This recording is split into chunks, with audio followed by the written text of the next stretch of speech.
So what we're working on really is our building blocks here. And we have this kind of pyramid structure where at the bottom of the pyramid, or the two bottom most parts of the pyramid, is where we're going to be focusing, which is on our primary motor responses, aka reflexes that we developed in the first couple of years of our life and in utero, and the joint mechanics, aka motions of our body that happen when we walk. So those are the building blocks.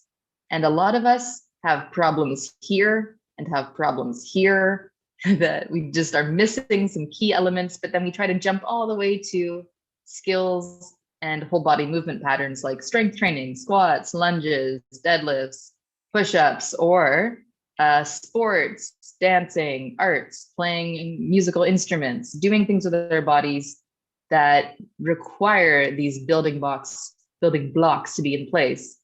But if we never got them, then we're kind of doing these higher level advanced activities on an unstable foundation.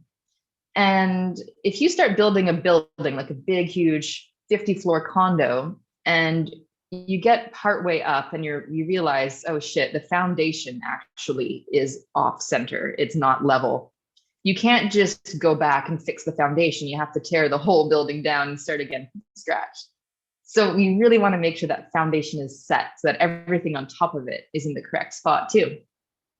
But a lot of us, that's not the case. But the good thing is we're not like a condo. We don't have to completely tear ourselves down. We just have to go back and do some refining and make sure everything's in place that needs to be there so we can effortlessly do these higher level activities.